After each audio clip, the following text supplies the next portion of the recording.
সামনে আল কোরআনের বিপরীত মানুষের তৈরি করা কোনো মতবাদ নিয়ে এসে যদি বলে আল কোরআনের বিপরীত কোনো মতবাদ তোমাকে মানতে হবে, আমরা সেই মতবাদ মানবো না, আল কোরআনের সাথে থাকবো। দেখি ইনশাআল্লাহ আল কোরআনের সাথে আছি সবাই আমরা ইনশাআল্লাহ। আল্লাহ আপনি আমাদের কোরআনের জন্য হাতগুলো কবুল করেন, কোরআনের পক্ষে থাকার তৌফিক দান করেন, কোরআনের আলোকে আমাদের বাংলাদেশকে বিজয়ের দ্বারপ্রান্তে নেওয়ার তৌফিক দান করেন, কোরআনের সৈনিক হিসাবে আপনি আমাদেরকে কবুল করেন। সম্মানিত ভাইয়েরা, মহাগ্রন্থ আল কোরআন নাজিলের এই মাসে আপনাকে কোরআন বিজয়ের জন্য কোরআনের কর্মী হওয়ার ট্রেনিং দিচ্ছে এই রমাদান, যার কারণে রমাদানকে বলা হয়েছে আস-সাওমু জুন্নাহ। এই রমাদান, এই সাওমের মাধ্যমে আপনাকে একটা ঢাল দেওয়া হয়, একটা যেটা দিয়ে আপনি অন্যায় মোকাবেলা করতে পারবেন। আমাদের প্রিয় মাতৃভূমি বাংলাদেশ 2024-এর জুলাই আগস্টের গণ অভ্যুত্থানের মধ্য দিয়ে যে নতুন বাংলাদেশ আমরা পেয়েছি, এই নতুন বাংলাদেশ বিনির্মাণের জন্য বাংলাদেশ জামাত ইসলামী কিছু সৎ, দক্ষ, যোগ্য সোনার মানুষ তৈরি করে আমরা একটা সোনার বাংলাদেশ তৈরি করতে চাই। ভাইয়েরা, প্রিয় নবী মুহাম্মদুর রাসূলুল্লাহ সাল্লাল্লাহু আলাইহি ওয়াসাল্লাম তিনি কি তার কোন মতের মধ্য দিয়ে সোনার মদিনা বানাইছেন না আল কোরআনের মধ্য দিয়ে বানাইছেন? আমরা যদি লালবাগকে সোনার লালবাগ বানাইতে চাই, কোরআনের মাধ্যমে হবে না মানুষের মতে হবে?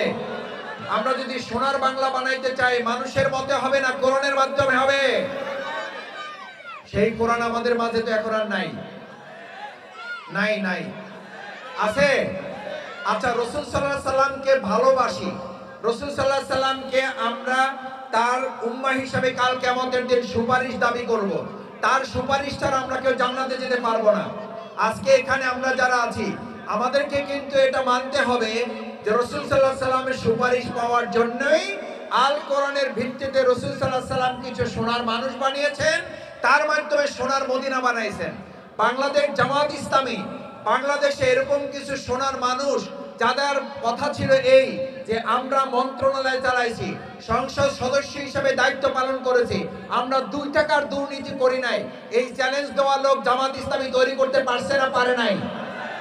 সেই সোনার মানুষ জামাত ইসলামী আছে না নাই? এই সোনার মানুষ দিয়ে সোনার বাংলাদেশ জামাত ইসলামী করতে পারবে না পারবে না? আমরা কি সেই জামাত ইসলামীর কাফেলার সাথে থেকে সোনার বাংলা করার জন্য সবাই রাজি থাকবো ইনশাআল্লাহ? সম্মানিত ভাইয়েরা, আমি আপনাদের কাছে বিশেষভাবে আরেকটা অনুরোধ করতে চাই। বাংলাদেশ জামাত ইসলামী যে আন্দোলন করে শুধুমাত্র সোনার বাংলা করার জন্য না, আজকে আপনাদেরকে এখানে একত্রিত করছে এই জন্য আল্লাহ তাআলা পবিত্র মাহে রমাদান আমাদেরকে দিয়েছেন যাতে আমরা জাহান্নাম থেকে বেঁচে আমরা জান্নাতে যেতে পারি। আজকে আল্লাহ তাআলা এখানে আমাদেরকে একত্রিত করেছেন কোরআনের ভালোবাসায়। আজকে এত লোক আপনারা এসেছেন, হাজার হাজার লোক এখানে একত্রিত হয়েছেন। আমি শুনেছি যে এটা মাত্র এই আশেপাশের ওয়ার্ড থেকে আপনারা এসেছেন।